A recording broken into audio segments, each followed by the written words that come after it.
म्हटलं माझंच नाही ऐकत हे कोणाचंच नाही ऐकत. आता उभा राहायला झालो. देवाला म्हटलं दर्शनासाठी इथं पाठवलास मला, तिथंच बोललो मी असं कधी कधी आपसात बोलत असतो. माझं काही देव ऐकत नाही, मीच बोलतो, मीच ऐकतो आणि मग क्रिया करायची आहे तर मीच करतो. म्हटलं शब्द खाली गेल्यानं काही हा व्यवहार सरळ होणारच नाही. आवाज थोडा मोठा करावा ना. आतमध्ये गेलं मोठ्याने मग ओरडलं, उठा येथून. आवाज बंद झाला. लढण्याचा जो होता ना कांग कांग कांग कांग कांग कांग कांग कांग, तो बंद झाला. उठा मयत उचलायच्या, उठा उठा. भरभर भरभर भरभर भर. आंघोळ झाली, बांधली आणि मग न्यायची वेळ आली. त्या माश्या पुन्हा तिच्यावर येऊन बसल्या, पुन्हा बसल्या. मी पोरांना घेतलं सोबत. भैया आ जाओ, 4 आदमी मेरे साथ में. अरे खांदे वंदे के बाद छोड़ो यार, उठा इसको. आणि आम्ही परख्या 4 माणसानं मयत उचलली. तर लढत लढत लढत लढत पोटच्या पोटी आली. आणि मग आता गुडाचा खरा तर जाणारच होता तिकडे. नंतर ह्या सगळ्या आया बाबा आल्या. सांगण्याचं तात्पर्य तिची माया आहे ही साधण्याला 100% अडवते. ही साधण्याला सांगून जाऊ देत नाही. तुम्ही लाख खरा चतुराई कर्म का लेख ना मिटे रे बाई. आम्ही देवापुढे खूप चालाकी दाखवत असतो, नाही चालत. एखादी चालून गेली. 10 पोरं जर नोकरीसाठी अप्लाय केलेला आहे आणि 1-2च जागा आहे, तर 1-2 जागेवाला थ्रिल नाही करत आणि या बाकीच्या पोरं नाही घेत. 100 पोरं अप्लाय करते, एखादा पोरं लागते. आपल्या बाबाचं तसंच आहे. अर्धे जर 1000 लोक करत असेल तो महत्त्व देत नाही, पण मनाने एक लहान पोरगा येतो आवाज देत असेल तरी त्याच्यामध्ये त्याला धावतो. तर मन मरत नाही. हा जिवंत आहे. माहीत नाही हा अमृत येऊन आला असेल. अमृत येऊन आला होता रावण तरी मिळला, पण हा मन नाही मरत. त्या मनाला जर मारायचे असेल तर सत्संगाच्या शस्त्रांनीच याला मारू शकता, दुसरं कोणतंही साधन नाही. सत्संगातून प्राप्त होणारं हे शस्त्ररूपी धन जर तुम्ही आपल्याशी जोडून घेतला तर मनाची अवकाश नाही का ईश्वर साधनेमध्ये तो अडचण निर्माण करेल. पण आम्हाला मनाला थांबवता येत नाही, थांबवता येतच नाही. तुकाराम महाराजांनी म्हटलं होतं की जर आम्हाला मानसिकत यायचं असेल तर पहिले एक काम कोणतं करावं लागते, तर ते सांगा. भक्ती वाचवून मुक्तीची मज. भक्ती वाचवून, भक्ती जर वाचली तर मुक्तीचे साधन कसे करायचे हे लक्षात येईल. भक्ती वाचून मुक्तीची मज लागले रे व्याधी. लत लागली, लागली काय आवड. विठ्ठला बाबा मीच खरा अपराधी. आम्ही नाही म्हणत. इतके दिवस आलो देवा तुझ्या चरणी बसलो, पण एकही दिवस तुझी झलक माझ्या डोळ्यांना दिसलं नाही. असा कोणता मी अपराध केला आहे? भावुक नाही होत कधी आपण. कधी एक क्षण आपल्या डोळ्यातून पाणी पडत नाही, त्याच्या चरणी जात नाही. गडव्याने पाणी त्याच्या अंगावर आपण भरतो. त्याच्या अंगाला खाज झाली आहे. देवाच्या अंगाला खाजवलं आपण. या पूर्वजाने हे सांगितले ना, भक्ती वाचून मुक्तीची मज लागली रे व्याधी देवा लागली रे व्याधी. विठ्ठला विठ्ठला मीच मीच खरा अपराधी, बाबा मीच खरा अपराधी. आम्ही कधी मी अपराधी हा शब्द वापरलाच नाही, कधी वापरलंच नाही. आम्हाला असं वाटतं की चांगली निवडण्याची सवय आणि वाईटही निवडण्याची सवय त्याच ठिकाणी एकत्रच. तर हे लक्षात नाही येऊन राहिलं. जिंदगी जरी आम्हाला मिळाली आहे, पण या जिंदगीची लगाम ईश्वराची आहे. याच देही याच डोळा, पाहे मुक्तीचा सोहळा. याच जन्मात भरावं लागतं. मी ऐकलेलं होतं एका सेवकाकडून की या मार्गातलं म्हणजे या क्षेत्रातलं अस्तित्व मिटवून टाकायला पाहिजे. मी ऐकलं म्हणून सांगतो. म्हणजे ज्याने मला सांगितलं त्याचं नाव सांगणं उचित समजत नाही. तुम्हाला रावण आला होता पहिल्यांदा अस्तित्व मिटवायला. देवाच्या मार्गाचं अस्तित्व मिटवायला रावण पहिले आला. कंस आला. महाभारतात एवढ्या जपी तपी आले. कोणानंच देवाचं अस्तित्व मिटवण्याची ताकद कोणात नाही. आता आपण बसतो आपला विचार करू. सूर्याला तळ हाताने झाकता येते का? हा जो तळ हात आहे, हा जो सूर्यतप, या तळ हाताला सूर्याला झाकता येते? झाकाल तुम्ही? झाकता येते का? हो किंवा नाही? नाही झाकता येत ना. आणि देव एक अशी वस्तू आहे ती अस्तित्वात दिसत नाही. दिसते का? देव हा वारा सुटलाय, दिसते का आपल्याला? पण मूर्ख माणूस काय म्हणते? देवाचं अस्तित्व मिटवायला पाहिजे. आकारात येईल तेव्हा ना. तर हा आकारात येत नाही. हा निराकात राहून हा आपल्या भक्तांची सेवा करत राहते. काय करत राहते? मदत करत राहते. पाण्यावर आपण मंत्र जाप करतो ना. तीर्थ बनवायचं आहे त्यावेळेस गिलास आहे म्हणून पाणी आहे. आधार आहे पाण्याला म्हणून तो तिथं आहे ना. पण शब्दाला आधार आहे का? तुम्ही जे मंत्र टाकता त्याला तो दिसते का? तर एक आधार आणि एक निराधार असं झालं ना. आणि त्याला आधाराला, पाण्याला गिलासाचा आधार आहे म्हणून तो टिकलाय. देवाचा आधाराने नाही टिकला. तो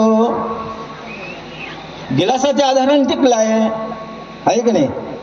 समजा गिलास तीर्थ बनवून आपण उभं झालो आणि गिलास जर खाली पडला समजा, तर काय होईल? गंगा घाट पे. गंगा कुठं जाते? घाटावरच ना. चिडिया चुप गई खेत, असंच होईल ना. तर आधाराशिवाय पुढचं कोणतंही जीवनातलं काम नाही करता येत. आणि आपण सौभाग्य लोक आहोत का ईश्वरानं आपल्याला मोठा आधार दिलेला आहे. मोठा आधार. कोणी आपल्याला काही करू शकत नाही. मार्गाच्या आधी करत होते लोक, मग आपण मस्त फुगड्या खेळत होतो. त्यावेळेस खूप फुगड्या. काही त्यानं केलं तर मग पोट दुखते, कमर दुखते, हात दुखते, नाक दुखते, तोंड दुखते, मस्त फुगड्या खेळायच्या. आणि मग थोडा मन शांत झाल्यानंतर मग आपण देवाजवळ जाऊन बसत होतो. आता मन शांत करायचं आहे तर मग काय, साखरेची जिलेबी नाही मिळत तर गुळाचीच बनवायची ना. एवढ्याला जिंदगी नाही चालणं बाबा. हे जिंदगी चालवण्याचं साधन नाही आहे. कोणी साधव अथवा न साधव, मी या क्षेत्रात काम करायला मी करीन ते इमानदारीनंच करीन. मला पाठवणारा मी पाठवलं आहे, त्याच कामासाठी पाठवलेलं आहे. इमानदारीनं म्हणजे दगडाच्या मूर्तीतूनही पाजर काढता येते. दगडाची जी मूर्ती आहे मंदिरात तीही पाजरून जाईल. राम जेव्हा लंकेत जायचं होतं सेतूचा आधार घेतला. कधी पाण्यावर दगड डोंग्यासारख्या उड्या मारतात का वरच्यावर? कधी वाचला आपण एक प्रयोग करतो, पाण्यात दगड टाकला तर बुडाला जाते. पण त्याने म्हणते दगड पुलिया बनवली तर दगडाने बनवली पाण्याच्या वर. आमचा सचिन गेला होता, म्हणजे ते सेतू आहे म्हणे तिथं, रामेश्वरला गेला होता तो. आता परवाच्या दिवशीच आले तिकडून. बाबाने ते सेतू आहे म्हणजे राम सेतू जे बनवलं आहे म्हणे लंकेत जाण्यासाठी सेतू आहे. आता खाली कोणा आधार दिला असं दगडाच्या खाली? मी बोलतो तुम्हाला आवाज येते ना? मी बोलतो तुम्हाला आवाज येते. आज आवाज माझ्यामुळे येते की या साधनेमुळे येते? कोणामुळे येते? हे साधन जर नसते तर माझा आवाज तुम्हाला मिळाला असतं का? नाही. तर प्रत्येक जीवनाच्या क्षणाला साधण्याची आवश्यकता आहे. आणि बाबाने जे आम्हाला साधन दिलं आहे हे व्यवस्थित आहे,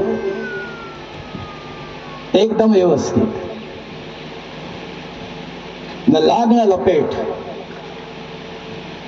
सीधा आपल्या साईडनं जाणे, शेवटचा रास्ता ढूंढत राहणे. मला आईचा एक फोन आला परवाच्या दिवशी नागपूरवरून. त्या आईने विचारलं माझं ऑपरेशन आहे मॅडम बेटा. म्हटलं आई ऑपरेशन आहे आणि मला खूप भीती वाटते. अगं तू भिली नव्हतं पण तुझी तब्येत चांगली नाही होणार. आई आहेस तू, घेऊ नको आणि बिनधास्त ऑपरेशन करून टाक. कोणत्याही प्रकारची कोणती बाधा होणार नाही तुला. तरी ती लढतच होती. बापू म्हणे कसं करू, बापू कसं करू, बापू कसं करू. मी सांगतो तसंच कर. ऑपरेशन होईल तुला काही माहीत राहणार नाही. तुझा आतला काय काढला आणि कोणतं नवीन भरला. तू मस्त झोपेत राहशील. बस श्वास झोपणं आणि नंतर ऑपरेशन झाल्यावर उठवण्याचं काम माझा देव करल. तू ऑपरेशन करून टाक. काल मला परत फोन आला, ऑपरेशन झालं. 14 तारखेला हे 4-5-6 दिवसाची आधीची घटना जे सांगितली तुम्हाला. 14 तारखेला मग त्यांची मुलगी मला भेटायला मिळाली. 14 तारखेच्या सत्संगात त्या आईची मुलगी. आईला एकदम समोर आली आणि नमस्कार केला आणि बाबा म्हणे आईचं म्हणे सगळं ठीक झालं आहे म्हणे. आणि ते अश्रू डोळ्याची प्रेमाची वाहू लागली. म्हणून देव ऐकते सगळे, आता तुमचंही ऐक. पण आम्हाला वाटतं की तो आमचं ऐकत नाही, म्हणून आम्ही शेजाराचं ऐकतो.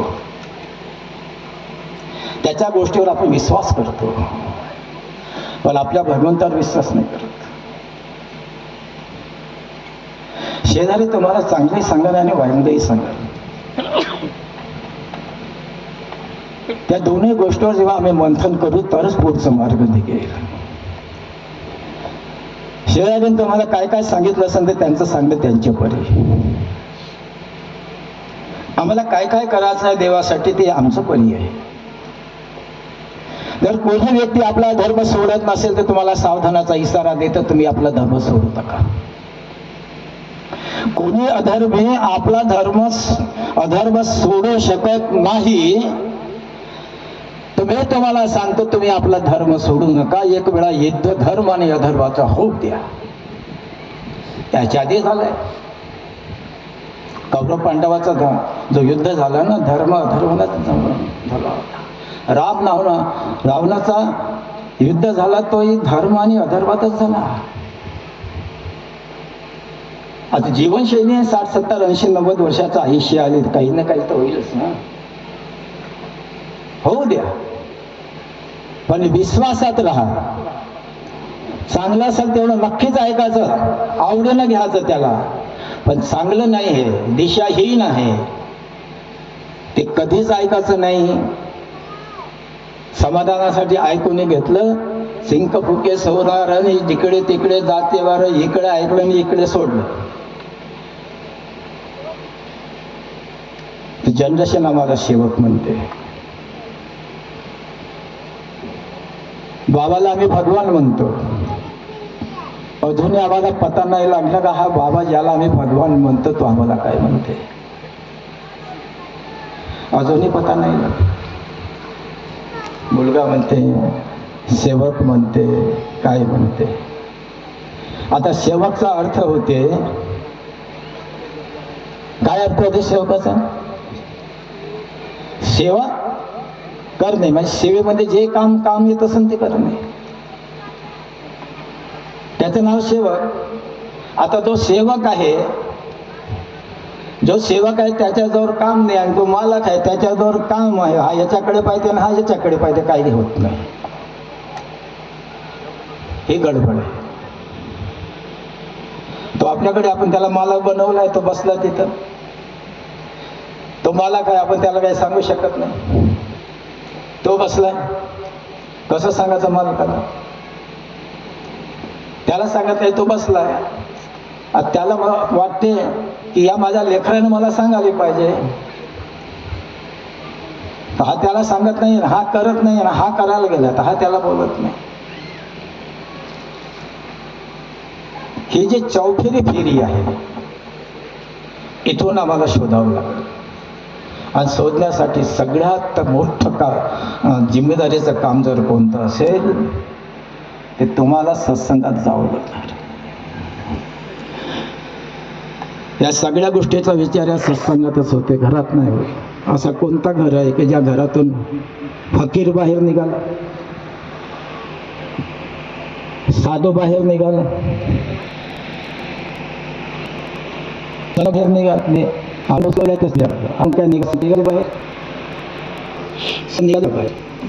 देवा अगाऊच मंत्र बंद केला तरी संत बाहेर नाही आला.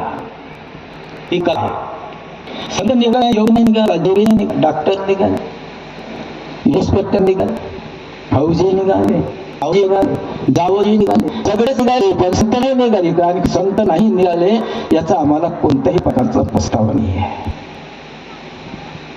ऐकावा, कोणीतरी प्रयत्न करते, कोणीतरी विचार करते का परपंच सत्संगांना म्हणालो. त्या सत्संगाचे माणसं नाही निघाले, पण सत्संग घेतलेले आदान प्रदान भेटला का ते नाही. कोणी आपल्या घरी बसत नाही, कोणी कोणाला विचारत नाही. बाकीचे सगळे सुरू आहे, सत्यनारायणापासून तर 8व्यापर्यंत, 8व्यापासून तर 9व्यापर्यंत, 9व्यापासून तर 10व्यापर्यंत सगळी कथा सुरू राहील. मला असं की असं की असं जाते तसं हा की नाही तुला दे नाही का राहत. पण सत्संगाची चर्चा नामदेव महाराज वगैरे जे होते ते अभ्यास होते. तुकाराम महाराजाच्या अन्यायासाठी जेव्हा भगवंताचं साधन आलं, पाहायला गेलो, शास्त्र म्हणून सांगतो, तेव्हा पतीला म्हणायला लागला, असं म्हणे पोरं घेऊन विमानाला, आणि आम्हाला नाही जातं. अगं चल ना, मी चाललो, माझ्यासाठी विमान आला, मोठा विमान, बस तू बसनं पोरायले बसव. नाही हा दिला उभा विमानानं, याचा हा इतिहासात आणि माझा पत्ताच नाही, बरोबर होते यायचा पत्ता नाही, कुठं काही लिखाण नाही आहे. बरं तुम्हाला खूप दिवसानंतर भेट झाली, नेहमी विचारायचा, हे माझ्या भावाचे सगळे लेख, माझे भांड बहिणी, यांचा आशीर्वाद मला दिला. त्याच्या बैठकीत तुमच्या समोर आशीर्वादासाठी उभा राहू, आणि देवाला आशीर्वादाचे मला या ठिकाणी पाठवलं. म्हणजे तुम्हाला परत एक हात जोडतो, तुम्हाला त्याबद्दल तुमचं अभिनंदन करतो. महत्त्वाची सूचना तुम्हाला देऊन टाकतो. येत्या महिन्याच्या 10 तारखेला बाबाजी निवासस्थानी गाव उमरे मंदिरात गुरुपूजनचं आयोजन ठरवण्यात आलेलं आहे. आता बऱ्याच लोकांनी तुम्हाला सांगितलं गुरु काय होते, चिमा काय होते, हे काय होते, ते काय. मला सांगणार आहे, 364 दिवस आम्ही गेली आहे. आताचा प्रश्न मी तुम्हाला सांगणार, 364 दिवस आम्ही पूजा केली, ती कोणाची केली? बाबाची किंवा बाबाची आपण 364 दिवस भगवंताची पूजा केली आणि ज्ञानानं आपण अधुरे राहिलो. 64 दिवस आपण गृहण होऊन गाण्याला मजबूत असतो, त्याचाही राग नाही आहे देवाला. आता हे जी पूजा येऊन गेली ही बाबाची पूजा नाही आहे, ही गुरुपूजा आहे, गुरुची पूजा आहे. त्यांनी जो गुरुमंत्र दिला तुम्हाला त्याची पूजा आहे, तुमची देखरेख केली त्याची पूजा आहे. आणि अशा पूजेत आम्हाला जावं लागते. 364 दिवस त्या कोणताही ताप नाही आम्ही ईश्वर पूजा केली. गुरुपूजा जर आता चुकत असेल तर हे बी 364 दिवस व्हायचे. म्हणून मी तुमच्या पाया पडतो, हात जोडतो तुम्हाला. गुरुपूजा तुम्ही या, गुरुपूजेला तुम्हाला हा एकच दिवस दिला देवाने. क्या भरोसा जिंदगी का, कब यहाँ से जाए, कब यहाँ से जाए. सगळे आज देणारे लोक ठोकून गेले हे देवासाठी. मौला मौला लाख पुकारे मौला हात नाही. इतके वर्ष झाले, 40 वर्ष बाबा बाबा लाख पुकारे बाबा हात नाही.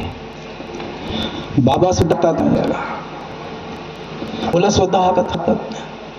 हे बोल मुसलमान लोक मौला मौला लाख पुकारे मौला हात नाही. बाबा बाबा लाख पुकारे बाबा हाथ न आए. चाके चले चलन दो तू काहे रोए, लगे दिल से ते तो बाल न बाका होए. मौला लाख पुकारे मौला हाथ न आए. जिंदगी अशी आहे बंधू. काय तो समजा नाही येते करे. आई आई बाबा नाही माझी विनंती आहे आणि तुम्हाला विनंती आहे. आणि मला प्रमाण पाहिजे. तुम्ही ना हे खोटं बोलून टाळी वाजव, तुम्ही येणार नाहीये. मी काय म्हणतात खोटं बोलून तुम्ही टाळी वाजवा, तुम्ही येत नाही. खरंच मी येणार आहात तर मग टाळी कशी वाजवायची ते मला सांगतो. हे गुरु टाळी आहे. हे आम्ही टाळी वाजवतो ना, हे गुरु आणि अशी वाजवतो ना, हे बाबा टाळी. पताच न लागत कोण धक्के मारले, पताच नाही लागत. अगर हे बास बदले बास त्याला या शेवटची चौपाईचा एक मंत्र तुमच्याकडे देतो आणि मग आम्ही विराम देतो. एकाच एवढ्याच लेखक खूप चांगली आहे. नाही तर एवढा कडक उन्हात इथं एक मला वाटते तोच कूलर आहे. तिकडे एकच कूलर आहे ना, इकडे मधल्या गड्ड्यात काहीच नाही आहे. त्या गडीच्या मुलांना मनातल्या मनात पटपट सुरू झाली असते आहे का नाही, पण ती झाली नाही. देवाला हे खूप चांगलं साधून दिलं. ऐका सगळ्याच पण करा आपल्या मनात. देव सगळ्याचं ऐकते. राजा हो या मौला हो या फकीर, तो सगळ्याच ऐकते. सगळ्याच ऐकते, सरच काही करत नाही. त्या ऐकण्यामध्ये त्याला जे आवडते त्याच करते. असा आपलं देव खूप सेवा बोलतात, हात जोडतात रात्रंदिवस सगळं नाही ऐकत. आणि आम्हाला असं वाटतं कसं ऐका पाहिजे ते गुरुदेव प्रश्न होऊन जाईल. प्रश्न गुण आणि भगवान जेव्हा एकत्र येऊन जाईल तर गोडी लावून राहणार नाही. गोडीच गोडी जिकडे इकडे. हे साधारण आहे आणि या साधनाला साख पाहिजे आहे. तर आता कमाई करून माझ्याबरोबर चाला तुम्ही. कमाई कशी करायची, कमाईचे गुण किती तुम्हाला माहिती आहे ना. कमाए ऐसे जो साथ जा सके, कर लो कमाए ऐसे जो साथ ला सके. बाधा पड़े है राह में, बाधा पड़े है राह में, तेरे काम आ सके. कर लो कमाए ऐसी जो साथ जा सके. इथंही साथमध्ये आले पाहिजे आणि तिथं परमघाटावर जातानाही साथमध्ये आहे. दुनिया तकाओ में जीवन बिता दिया, अनमोल रतन खजाना यो हे गवा दिया, मानव ही है जो जिसको भगवान समझा सके, कर लो ऐसे जो साथ जा सके, कर लो कमाए ऐसे जो साथ जा सके. घरात कितीही कमाई बटवाडा होईल, कितीही धनवंत बटवाडा होईल. मी गेलो होतो एका सगळ्याच्या घरी, आपला इकडचा साईट आहे तो लहान, एक 3 वर्षाचा आणि एक 5 वर्षाचा. मोठे घरात घर बांधलं आणि सगळ्या दिवाळी ज्या टाकल्या आतमल्या, सगळ्या दिवाळीला 2 दरवाजे. जे मोठे रूम होते तिथेही 2, तिथले रूम तिथेही 2. मला वाटतं आश्चर्य वाटलं का भावलं विषय. म्हणलं म्हणलं सुंदर म्हणलं, पण एका दारानं काम होत होता. या हॉलमध्ये एका दारानं होत होता. त्यामध्ये मग तुम्ही सारखे असे 2 रूम काढून ठेवले. नाही म्हणे हे 2 पोरं आहेत ना म्हणे, त्याही हे मोठे झाले मग यायचं झगडा नाही झाला पाहिजे, आपापला हिस्सा घेतला पाहिजे आणि राहायला पाहिजे. ते एक आहे मोठ्याचा आणि एक आहे लहानचा. गुरुमंत्र असे भेटते घरात. वाया गेले नाही, वाया गेल्यानंतर ही अवस्था आहे. आणि व्यवस्था करायची असेल तर मोठ्या बुजुर्ग लोकांना माझी विनंती आहे, लेकराला सांभाळा. उपदेश नाही. आज मी काल मी नव्हतं तिथं आणि त्यांचे बाबा आहेत त्या मुलाचे. मी साक्षगंधेच्या कामाला गेलो भरणीत, गाडी लावली आणि उभा झालो. याचा मुलगा मला वाटते 5 वर्षाचा, तुमचा 5 वर्षाचा. तो मुलगा तिथे एकटाच होता. घरचे सगळेच उतरले मी गाडीच्या खाली. तो पोरगा धावत आला, बाबा करत असताना माझ्या चरणावरती आपलं डोकं ठेवलं. तेव्हा माझा हृदय थोडा भावूक झाला. ह्या कोणी माझ्या जवळ आला, माझा बस लपत आला आपल्याजवळ. आणि आज सुद्धा रेल्वे गेली तर आज सुद्धा त्या पोराला पाहिलं तर माझी पोट पोट रेल्वेपर्यंत तो मुलगा माझ्या सोबत होता. त्या पोराला संस्कार द्यायचे, मोठं काही साधन करायची गरज नाही. कारण आमच्या प्रत्येक कृतीकडे बोलण्याची असो, वागण्याची असो, जाण्याची असो, येण्याची असो, लहान लेकराची बुद्धी एवढी तीक्ष्ण आहे, खूप लवकर कॅच करून टाकते. म्हणून लहानपणीच त्यांना सत्संगी बनवा. माझाही नातू आहे ना, आंघोळ केली तर पहिले विचार करते, घरी आला तर पहिले नमस्कार करते, सगळं सगळी क्रिया करते. आणि आजही त्या पोराला नेन पाहिलं तर पोरगा कोणाचं माहीत नाही. तिथे एक पोरगा येऊन गेला तर स्टेजवर उभा राहायला काही माहीतच नाही कोणाचं काय. 14 तारखेच्या दिवशी 3 वेळा कोणाचं वय कोणाचंच करत राहील. बाल अवस्था माँ साथ, पिता के साथ, युवा अवस्था दुर्लभ मिल जाए महात्मा के साथ, दुर्लभ. और बुढ़ापे में राम राम से मिलता है बीच का कुछ भी दिशा. तर हा अजून तुम्ही ठरव. माझ्या देवावर माझ्यावर माझ्या देवा खूप मोठा उपकार केला की मी आलो, आई नाही आली, तिला आज नागपूरला पाठवलं लागलं आणि मी इकडे आलो. कारण खूप दिवसापासून इच्छा होती की एवढी कमाई करू ते एकटा काही जमत नाही ना, खर्च जास्त आहे. कमाई एवढीच आहे आणि खर्च आहे एवढा. तुम्ही म्हणाल बाबाचा खर्च आहे एवढा, चालते का परपंच चालू पण त्याच्या पंखाने,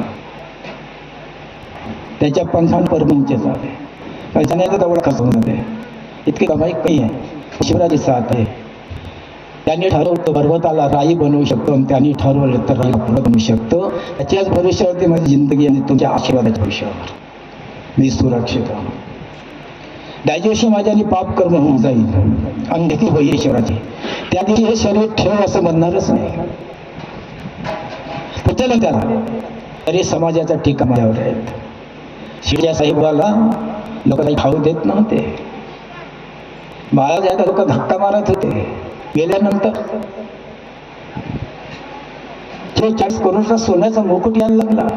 जिवंत होता तेव्हा मोठी व्यथा दयांगी मोठेपणात या जसे पर्यावरणापासून तर परमार्थात तुम्ही बी मोठे व्हाल ती अखेर येईल. म्हणून सावधान राहा. आपल्या युद्धाचे पाऊल सोडू नका आणि सत्संगाची साथ सोडू नका.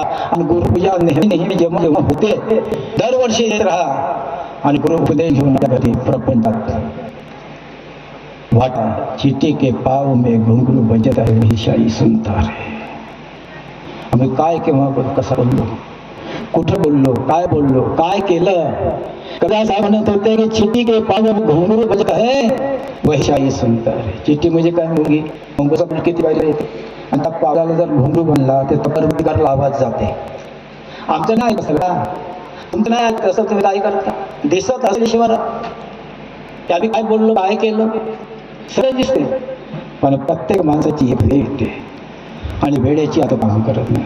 दाजीनं मला म्हटलं तेव्हा एवढी वेळ येऊ द्या म्हटलं. बसले वेळ आल्यानंतर मी तुम्हाला सांगितलं आली वेळ आली ताई अरे का की माझी भेट जाईल.